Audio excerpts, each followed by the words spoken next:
Sa bidyong ito ay ating pag-uusapan ang simula ng pagbabayad sa pamamagitan ng palad. Ito na ba ang tinutukoy ng Biblia patungkol sa Mark of the Beast? Kaya simulan na natin. Kamakailan lang ay inihayag ng kumpanyang Amazon na ang pagbabayad sa mga grocery stores at iba pa ay magiging available bago ang pagtatapos ng taon. At ito ay mangyayari sa pamamagitan lamang ng pag-hover ng palad ng isang mamimili sa device para makapagbayad. Sa ngayon ang paraan ng pagbabayad na ito ay kasalukuyang ginagamit na sa higit 200 food stores sa iba't ibang estado ng Amerika. Sa katunayan ay wala talagang nakakaalam sa atin kung kailan babalik si Jesus sa ating mundo. Ngunit dahil sa mga balita ay unti-unti na nating nakikita ang katuparan ng mga propesiyang nakasaad sa Biblia. Malinaw at sa pamamagitan ng mga balitang ito ay walang duda na tayo ay nasa mga huling araw na. Ibig sabihin ay nalalapit na ang pagsulpot ng Antikristo at ang ating tinutukoy ay ang paglitaw ng Amazon One. Sa mga hindi nakakaalam, ang Amazon One ay isang technology at sistema ng pagbabayad na naimbento ng Amazon kung saan ay pwede mo nang gamitin ang iyong palad para magbayad sa halip na pera ang iyong gagamitin.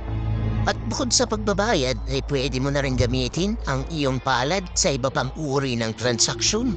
Ibig sabihin kahit na wala kang dalang pera ay hindi ka dapat magkalala dahil pwede ka nang magbayad gamit lamang ang iyong palad.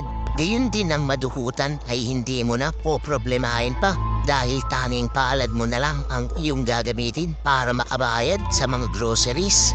Ang malupit pa dyan ng Amazon One ay ginagamit rin para sa pagkakakilanlan ng isang tao dahil ayon mismo sa kumpanyang Amazon. Ito raw ay unique dahil wala raw tayong kaparehong palad sa buong mundo. Kaya naman para ang isang tao ay makapagbayad o makapagtransact ay kailangan lang nitong irehistro ang palad na parang ito ang iyong pirma hanggang sa mailagay mo ang iyong impormasyon gamit ang palad ay pwede mo nang i-scan ang iyong palad sa kanilang device na tinatawag na Amazon One. Ibig sabihin, computer na ang bahala para makilala ang identity ng isang tao. Ganun din kung gaano karami ang iyong pera gamit lamang ang palad. Subalit dahil sa technology nito na inilabas ng Amazon ay hindi naiwasan ang ilan na ito ay iugnay sa Mark of the Beast upang ating maunawaan ang sinasabing Mark of the Beast ng Biblia at bakit iniugnay ng mga tao ang Mark of the Beast sa Amazon One na kasalukuyan ang ginagamit ngayon. Ayon sa Revelation chapter 13 verse 16 to 17, sa pilitang pinatatakan ng ikalawang halimaw ang lahat ng tao sa kanilang kanang kamay o sa noo, maging sila'y dakila o hamak, mayaman o mahirap, alipin o malaya, at walang maaaring magtinda o bumili maliban sila'y may tatak ng pangalan ng halimaw o ng bilang na katumbas ng pangalang yun. Base sa vision ni John ay malinaw na walang device ang binanggit, sa halip ay meron lamang tatak ng halimaw na siyang kailangan ng tao para makabenta o makabili.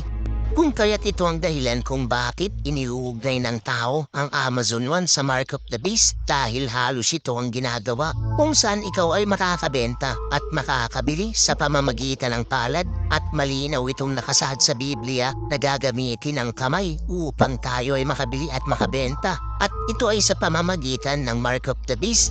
Kaya naman sinasabi ng ihidan na ang Amazon One ay posibleng ang marka ng demonyo. Pero gaano ito katotoo na ang Amazon One ay ang Mark of the Beast? Makinig kang mabuti sa mga sasabihin ko.